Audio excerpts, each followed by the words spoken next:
Fala pessoal, sejam bem-vindos, começando mais um vídeo com muitas informações importantes. Mas antes, eu peço para que você se inscreva no canal, deixe o seu like e compartilhe o vídeo com o máximo de pessoas. Giro na tela e notícias a seguir.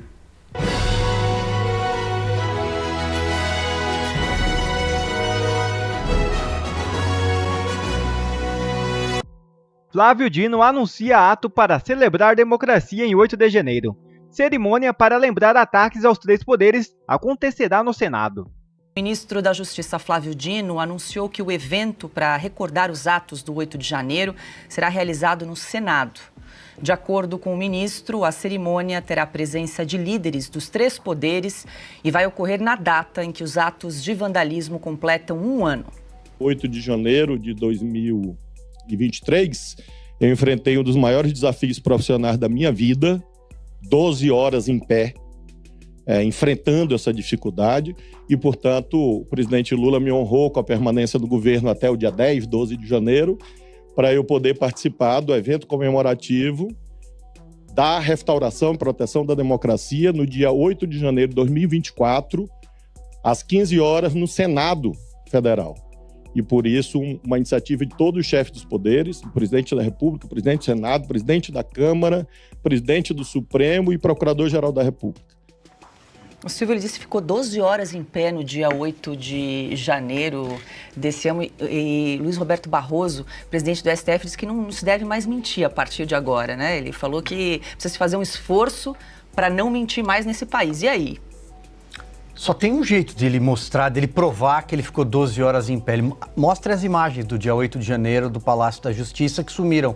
Onde estão as imagens de dezenas de câmeras? Elas poderiam provar, por exemplo, que o ministro Flávio Dino ficou de pé, em pé, ali, 12 horas. Quem estava com ele? Ele estava sozinho, ficou em pé, parado, olhando pelo vidro, ou assistindo de camarote, como ele disse ao programa Fantástico, numa entrevista logo em seguida. Quem mais passou por aqueles corredores? O acionamento é automático das câmeras, segundo ele, segundo a empresa que presta serviço ao Palácio da Justiça, que é contíguo ao Palácio do Planalto, fica ali praticamente lado a lado na esplanada. Ninguém mais passou por ali a ponto de acionar o corredor?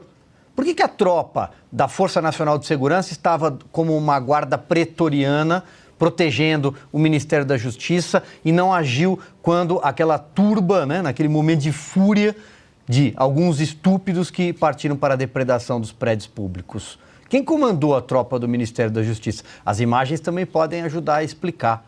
Só isso, simples assim, porque nós estamos encerrando o ano e até agora o brasileiro pagador de impostos, que paga a conta de luz, que paga a conta de água daquele prédio, não teve acesso às imagens do dia 8. Outra coisa, comemorar a restauração da democracia. Que democracia? Só se for a relativa, que nós estamos acompanhando hoje com um Congresso Nacional, aliás, nada mais simbólico do que o Congresso Nacional, que neste momento está de joelhos na Praça dos Três Poderes, tripudiado, humilhado, ser ali o palco para a comemoração da restauração da democracia. Sendo que já está muito claro que todo brasileiro já percebeu que o Poder Executivo tem um sócio para governar o país, que é o Poder Judiciário, que atropelou, do ponto de vista constitucional e do ponto de vista legal, qualquer prerrogativa do Legislativo. Não tem mais Praça dos Três Poderes, não existe mais artigo 2º da Constituição de poderes harmônicos e independentes entre si. A Praça dos Três Poderes, pode esquecer. Então não tem nada mais simbólico do que pisotear o Congresso Nacional realizando a sessão lá dentro. Vai ser no plenário do Senado? Por que os outros 80 senadores, só Rodrigo Pacheco pode comparecer? Eles serão barrados? Por que os 512 deputados, só Arthur Lira poderá comparecer? Por que os deputados não poderão estar lá? Eu acho que sim, né? Eu acho que eles podem comparecer. Aliás, eu acho que eles devem comparecer. Eu acho que os deputados devem recepcionar o presidente da República, por exemplo, porque estão amparados pelo artigo 53 da inviolabilidade do mandato parlamentar, apesar do que aconteceu com Daniel Silveira, eles podem se manifestar da forma como eles quiserem, na casa para a qual foram eleitos pelo voto popular. Os ministros supremos não têm voto, mas os deputados têm. Eu acho que os deputados deveriam estar lá no dia 8. Acho que os senadores deveriam estar lá. Vamos ver o que vai acontecer. Pois é, Piotr, o governo Lula então está preparando um ato para, de alguma forma, explorar, o 8 de janeiro na grande imprensa que como já sabemos, comprou essa narrativa da tentativa de golpe sem tanque nas ruas. Paulo, eu vou no nome, o que o Silvio já fez menção, só quero dar um ponto a mais. O Flávio Dino, sem nenhum pudor, está chamando esse ato do dia 8 agora, do próximo mês de janeiro, de evento comemorativo de restauração da democracia.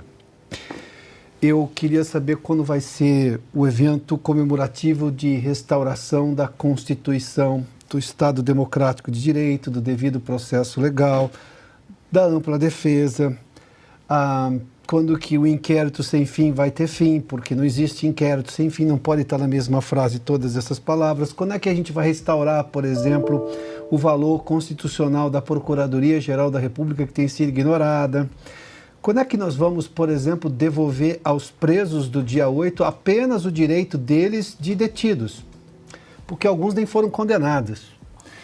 Eu acho que, para mim, está muito claro, o governo percebeu, seja em pesquisa de opinião que ele faz ou pelo ambiente, que essa narrativa já não cola mais. Está criando uma outra, vai se basear no consórcio de imprensa para divulgar esse assunto todo, mas as pessoas já perceberam que tudo isso é um monte de atrocidade, em que pese o fato do dia 8, passadas aquelas imagens que obviamente chocaram os brasileiros de quebra de patrimônio público, e contra essas pessoas elas têm que responder ao devido processo legal, no processo que lhes cabe, apenas isso, né, do que elas debandaram, quebraram, enfim, elas têm que responder por isso, ninguém é contra isso, muito pelo contrário. Agora, passado aquele choque, a forma como essas pessoas estão sendo tratadas, sem, por exemplo, os mesmos direitos de traficantes, de homicidas, de estupradores, sendo que elas não são nada disso, elas não têm sequer, a maioria não tem nenhum problema com a justiça. Foi talvez a primeira vez que se envolveram em alguma coisa que resultou naquilo e que é muito distante de abolição violenta do Estado Democrático de Direito, que chega apenas a 17 anos de prisão. Réus primários com 17 anos de prisão porque estavam do lado, e mesmo casos também de presos que sequer conseguiram, a justiça conseguiu provar que estavam lá. Alguns, inclusive, provaram que não estavam lá e mesmo assim não adiantou nada. Para mim, o governo tem um ponto de desespero ali. Já está passando o recibo. Percebeu que essa narrativa não está colando, está criando um novo ato agora para chamar atenção e restaurar a narrativa que foi contada depois do ato do 8 de janeiro deste ano. Está tentando dobrar a aposta, mas a média da população já entendeu que nada daquilo merecia a punição e ainda mais, né, um Supremo hipertrofiado que simplesmente está reescrevendo a Constituição contra essas pessoas. Consta, quero te ouvir também. Qual o objetivo desse governo em organizar um ato para o dia 8 de janeiro, aí na sua avaliação, para, segundo Flávio Dino, aspas, restaurar a democracia no país? Eu vou na linha do Piotto, mas com talvez um agravante, um pessimismo maior. Eles não ligam mais para a opinião pública, eles sabem que tem a opinião publicada do lado deles, né? E até faria um reparo, se posso chamar assim. Você disse ali, Paula, quando jogou a bola para o Piotto, que a mídia comprou essa narrativa. Eu acho que é mais o inverso, né? Acho que o governo comprou a narrativa da mídia. Ou seja, a mídia vendeu a adesão a essa narrativa. E por bilhões, né? Mas o ponto é o seguinte, esses verdadeiros golpistas que vêm asfixiando a democracia, que vêm criando inquéritos ilegais, acabando com as prerrogativas do direito, eles precisam manter esse verniz por enquanto, até eles terminarem o trabalho de perseguição e expulsão mesmo para valer da direita do cenário político. Nós vamos discutir mais à frente as cenas vergonhosas na Câmara e como a esquerda trabalha com narrativas. Agora já estão tentando virar o jogo, bancar a vítima, que é o que eles sempre fazem, e dizer que o Lula foi xingado e, portanto, pedem a cassação de deputados bolsonaristas. É tudo uma grande cortina de fumaça para, obviamente, não ter que falar do fato de que um deles, vice-presidente do partido, sentou a mão na cara de outro, o que, obviamente, já tinha que ter resultado em cassação. Se fosse um bolsonarista fazendo o mesmo, teria acontecido. Então, eles precisam dessa narrativa patética, cafajeste, de golpismo contra o Estado de Direito, para justificar perante a opinião publicada e manter a encenação toda em curso no país o que eles estão fazendo, que é destruir a democracia em nome de salvá-la. Né? A democracia que eles estão salvando é aquela relativa que tem na Venezuela, como disse o Silvio. Então é disso que se trata, nada mais. É um showzinho, né? Um entretenimento para eles. É como se fossem aqueles show trials que tinha lá no Império Soviético. Né? Faz uma encenação para condenar de forma sumária ali os dissidentes, os contra-revolucionários, os burgueses ligados à CIA, sei lá, inventa qualquer coisa. É perseguição e tentar tirar do jogo político os opositores, né? Porque se ficar só petista e tucano, tá tudo em casa, né? Então é disso que se trata, eles vão fazer um showzinho, a mídia vai comprar a narrativa, ou, nos termos que eu coloquei, vender o seu espaço muito bem vendido, para colocar essa narrativa ridícula, uma vez mais, em evidência, e é só disso que se trata. Eu tenho lugar de fala, num desses inquéritos intermináveis aí, eu sou réu, eu tinha denunciado antes o inquérito nas cortes internacionais, fui arrastado para ele, estou com medidas punitivas, vão fazer agora 12 meses, né? Vai completar 1 ano de medida punitiva para um jornalista que vive do contato e da comunicação com a sua audiência, isso está tudo impedido, por esses aí que estão salvando a democracia. Salvar a democracia dá muito trabalho. Olha o que aconteceu na Venezuela. Augusto, aqui no chat, a Alda Evangelista está lembrando também. Vão comemorar o quê? A prisão do povo do 8 de janeiro, o povo com tornozeleira eletrônica. Será que isso vai ser mencionado também nesse ato? Sem dúvida. A morte do Clériston da Cunha. As inovações, né? Eles, primeiro vamos começar pelo Flávio Dino. Ele disse que ficou de pé quantas horas? 12 horas. 12 horas? Bom, ele tem 5 refeições por dia, pelo menos, né? Comeu de pé pela República, pela liberdade, mas isso sim é sacrifício. Isso sim é sacrifício. Agora, um dia ele não participou de nada, não viu nada. No outro ficou 12 horas de pé para quê? Né? Sacrificando inclusive uma refeição, que é o grande momento do dia dele. E mais, vai ser no Senado isso aí? Pois bem, o povo comemorou nos últimos anos a independência nas ruas. Quando você recupera a democracia, isso aí é data para comemorar nas ruas. Por que eles não convocam uma manifestação na esplanada dos ministérios, lá em Brasília, aqui em São Paulo, na Avenida Paulista, em Copacabana? Por que não se manifestam como no dia da independência? Eles estão trancados porque eles terão que celebrar o quê? Isso que a Paula perguntou.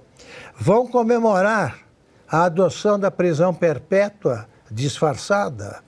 Vão comemorar a adoção da pena de morte anunciada? Alguém vai citar o nome do Clériston da Cunha finalmente?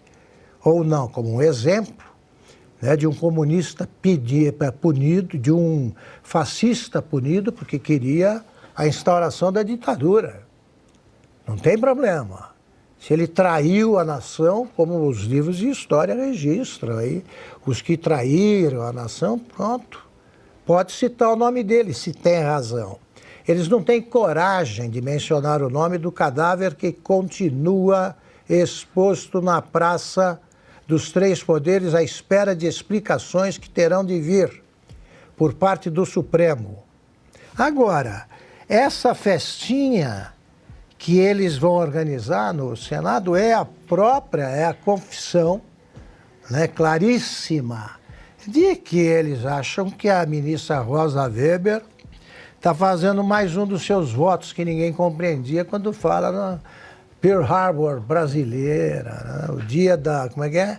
Dia da infâmia. Ela não entendeu nada do que o Roosevelt disse quando mencionou o dia da infâmia. Ela não entendeu nada. Agora, venham para as ruas comemorar. Comemorem com o povo, porque inventaram a única democracia do mundo que tem presos políticos, exilados políticos, condenados sem julgamento e punidos sem que tenham feito nada. Democracia, aqueles falam que democracia relativa, é a ditadura disfarçada. E outra notícia na tela. Urgente, PT vai pedir cassação de deputados que vaiaram Lula na Câmara. O Partido dos Trabalhadores anunciou que irá acionar o Conselho de Ética da Câmara para solicitar a cassação de 6 deputados conservadores. Segundo o PT, esses parlamentares infringiram o decoro ao ofenderem o presidente Lula durante a sessão de promulgação da reforma tributária no Congresso Nacional, ocorrida na quarta-feira. Os deputados citados na ação incluem Nicolas Ferreira, André Fernandes, Paulo Bilinski, Gustavo Gar, Luciano Zucco e Messias Donato. A presidente do PT, Gleice Hoffmann, será responsável por mover a ação, que tem como objetivo agilizar o processo, uma vez que, quando proposta pelo partido, a representação segue diretamente para o Conselho de Ética, sem necessidade de passar pela mesa diretora. E outra notícia já na tela. Há menos de um ano para a eleição, Moraes anuncia a produção e a entrega de quase 140 mil novas urnas. O presidente do Tribunal Superior Eleitoral, ministro Alexandre de Moraes, acaba de anunciar que já foram produzidas e entregues aos tribunais regionais eleitorais do país 138.403 novas urnas eletrônicas a serem usadas nas eleições municipais em 2024. Esse total de urnas equivale a 64% de todos os novos equipamentos que devem ser empregados nas eleições do ano que vem, segundo Moraes. Moraes destacou também julgamentos realizados este ano que, segundo ele, estabeleceram teses a serem seguidas sobre como a Justiça Eleitoral deve lidar com determinados assuntos nas eleições do ano que vem. Desde o início da presidência de Moraes no TSE, em agosto de 2022, foram julgados 3.498 processos, informou o ministro. Neste ano não eleitoral, foram 1.957 processos em 162 sessões de julgamento, sendo 120 presenciais e 42 virtuais. Em 2 dessas sessões, o TSE condenou o ex-presidente Jair Bolsonaro à inelegibilidade. Quer ver mais vídeos como esse? Então inscreva-se agora mesmo no canal, deixe o seu like e compartilhe esse vídeo com o máximo de pessoas. Assim você vai estar me ajudando demais. Fico por aqui, um forte abraço e que Deus abençoe a todos. Brasil acima de tudo e Deus acima de todos.